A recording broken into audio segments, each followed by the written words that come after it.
Imam Ahmed bin Hanbal, one of the most celebrated scholars of Islam, traveled extensively to spread knowledge and wisdom. In his old age, as he journeyed from town to town, his humble nature never sought any recognition or special treatment.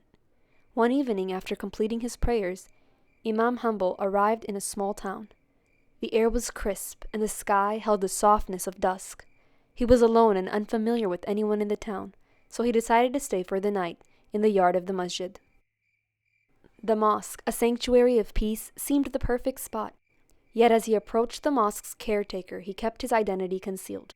The caretaker, failing to recognize the elderly man before him, looked at him up and down. "Who are you?" the caretaker asked gruffly. "And what brings you here?" Imam Ahmed responded in a humble tone, "I am just a traveler. I'm in need of a place to stay for the night." The caretaker eyed him suspiciously, then crossed his arms. "You cannot stay here.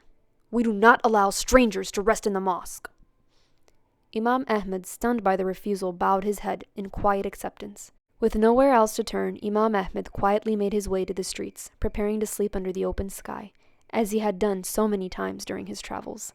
His heart remained calm. He was comforted that this was the will of Allah. As Imam Ahmed stood, a passerby who had been quietly observing felt a surge of compassion. The passerby was a humble baker who had seen the Imam's situation and couldn't bear to see the elderly man left on his own in the cold.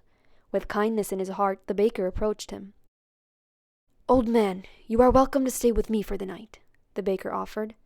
His voice filled with sympathy. "I'm just a baker, but I will gladly offer you shelter." Imam Ahmed's voice softened with gratitude. "May Allah bless you." Imam Ahmed was grateful for the gesture. He agreed and followed the baker inside. The warmth of the bakery was a welcome refuge from the chill of the night air. As the Imam settled in a corner to rest, the baker returned to his work. He kneaded the dough with expert hands. He shaped the loaves and tended to the fire that kept the oven warm. Throughout the night, he never stopped his work or the remembrance of Allah. With every movement, the baker whispered praises of Allah. Istighfar, istighfar, istighfar, seeking Allah's forgiveness for his shortcomings. Imam Ahmed watched silently. He watched him work, marveling at the devotion that radiated from this man. He could hear the soft recitations of the baker's zikr echoing in the quiet of the night. As dawn approached, Imam Ahmed rose from his rest and approached the baker.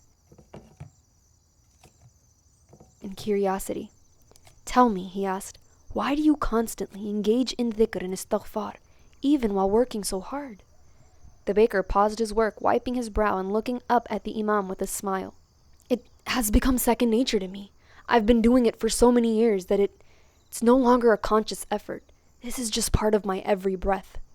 Imam Ahmed nodded thoughtfully. "And has it brought you any reward?"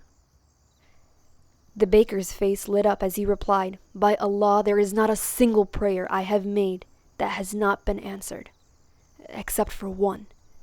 Imam Ahmed leaned in, intrigued. And what was this one prayer that remained unanswered? The baker's eyes gleamed with a humble longing. "I asked Allah to grant me the honor of meeting the great Imam Ahmed ibn Hanbal, who I have long heard of and I wish to meet." At these words, Imam Ahmed's heart swelled. Tears welled up in his eyes as he slowly rose to his feet. "By Allah," he said, his voice trembling with emotion, I am Imam Ahmed ibn Hanbal." The baker's eyes widened in disbelief, his heart racing. You are the Imam?" He gasped. "Yes," the Imam replied, his voice thick with gratitude. "I was brought to your humble bakery so that your prayer could be answered." The two men stood there, gazing at each other in awe, the bond of faith and divine providence wrapping them both in a moment of grace. The Imam had come to the baker not by his own plan, but by Allah's will. Subhanallah. And so the prayer of the humble baker was fulfilled, not in the way he had expected, but in a way that was beyond what he could have imagined. Oh, oh, oh, oh.